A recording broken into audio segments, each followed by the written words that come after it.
The Get On Living Safely campaign is sponsoring this podcast to remind you to keep your spending in the community. Supporting local businesses keeps food on the table for our friends and neighbors.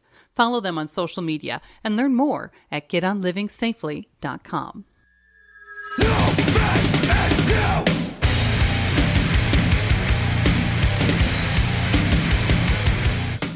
We talked with Bryan of the band Rig Time.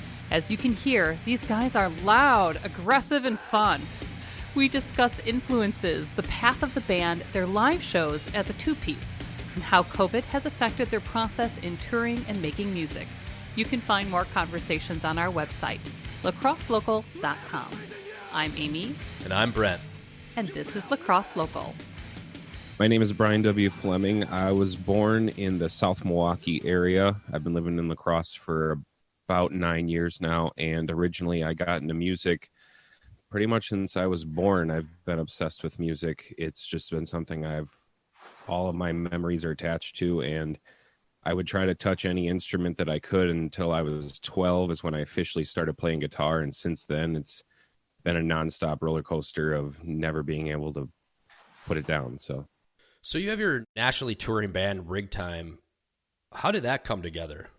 I was in some other bands, and they originally didn't just get out on the road, and I wanted to tour a lot. And when those fell through, my guitarist, who is also my wife, kept pushing to get out on the road and actually play some shows, and she had started getting better at guitar, and it just kind of went from there. So it started with an intent of, hey, if we're going to tour, let's tour, and we never turned back. And speaking of that, your wife being the guitarist, have you guys always been a two-piece?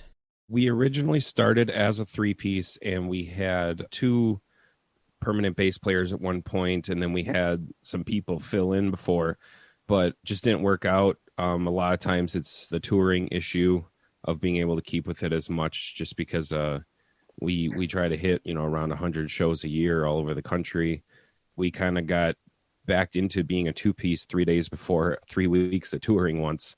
Didn't know what we were going to do, and so we kind of had this idea, and we figured out a way to split the bass and guitar signal, so we have a true bass signal and true guitar signal, but have them still have their own separate color and identity like the instrument should, as opposed to just cutting all the high end on the bass and whatnot.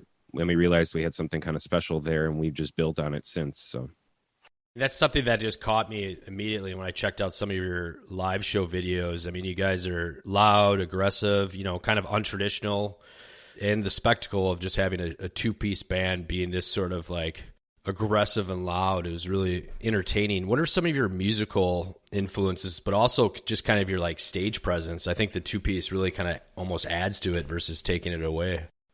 Yeah, for musical influences, it's really odd because like we have some certain musical influences from the heavier side. Like there's a band that used to be called The Greenery, and there was a band called Dead Hearts from Buffalo, New York, and they sound nothing like us, but kind of draw that influence from there. They're a lot more kind of fast, energetic, hardcore punk.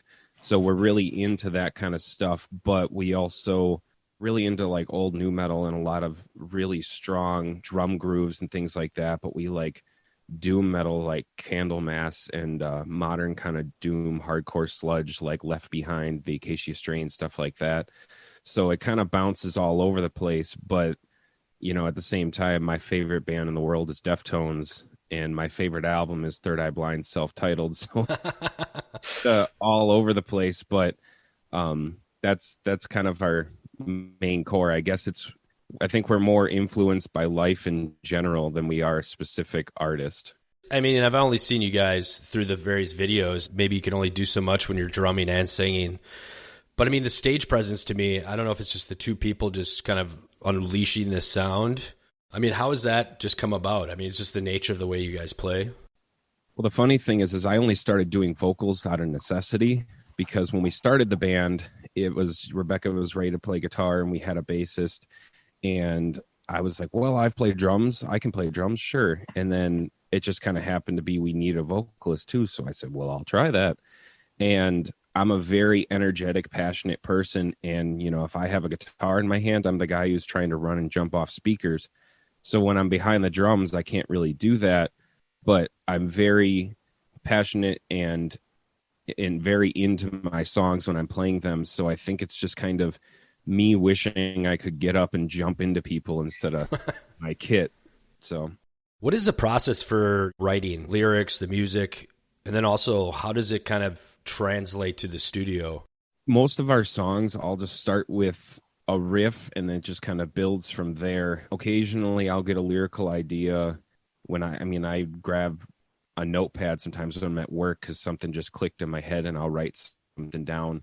We have a few songs that'll be released next year that kind of came from that mentality of just sudden inspiration. And but most of our songs start with just a riff and we just kind of build from there, and we try to craft it to be not the typical heavy song. We try to really incorporate the groove and the emotion, and sometimes it's not doesn't follow a verse chorus verse structure at all. It just is meant to kind of be the ebb and flow, and we really care about dynamics and the intensity of a track. We want you to hear it and feel uncomfortable and comforted at the same time, if that makes any sense.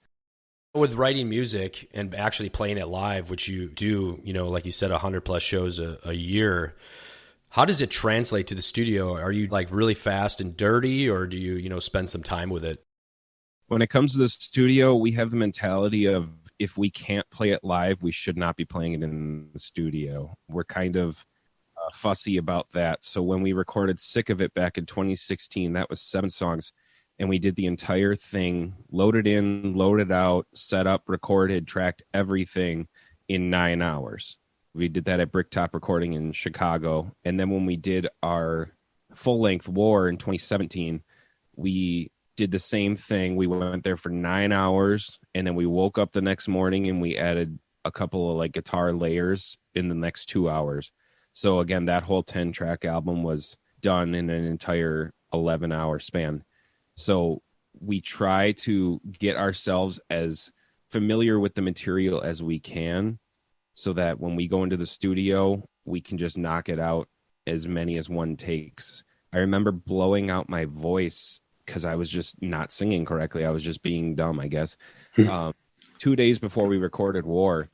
And I remember thinking, what are you doing? You know what you're doing.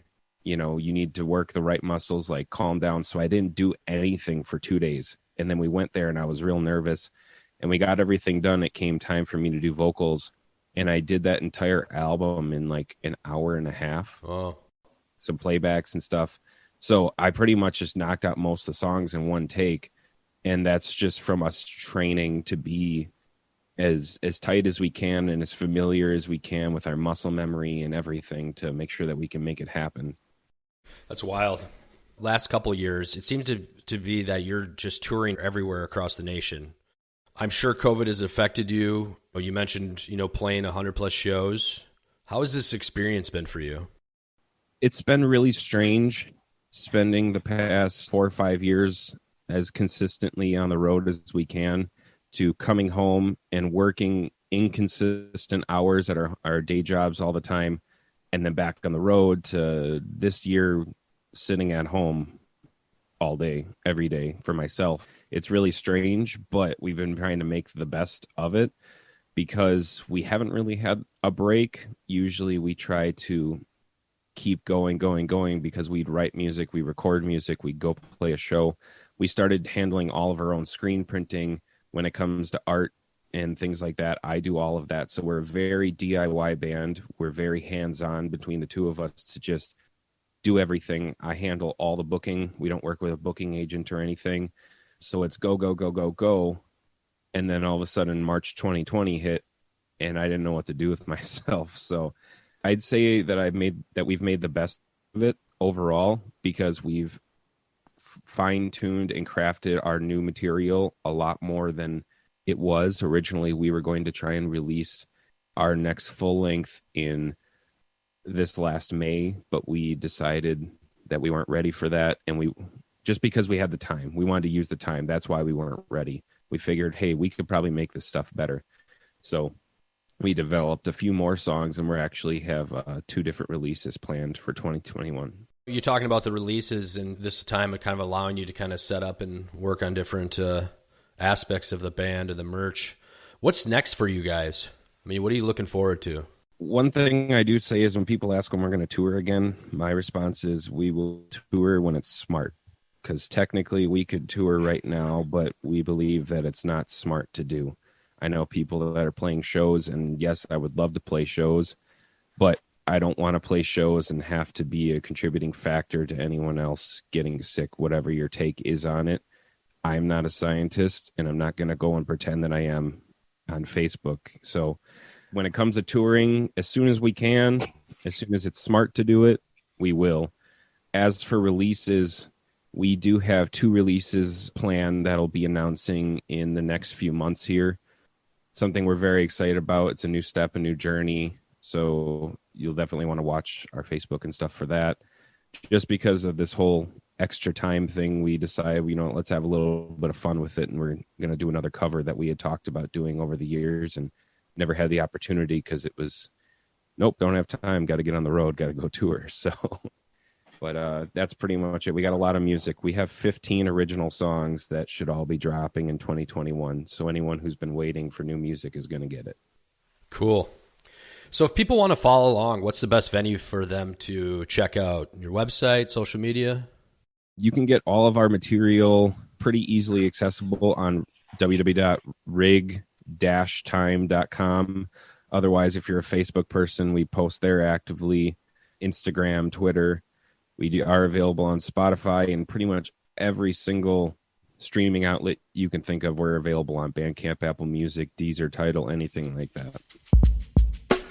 La Crosse Local Podcast is a production of River Travel Media. Do you have an interview idea you would like to share with us? Message us on Facebook at La Crosse Locals.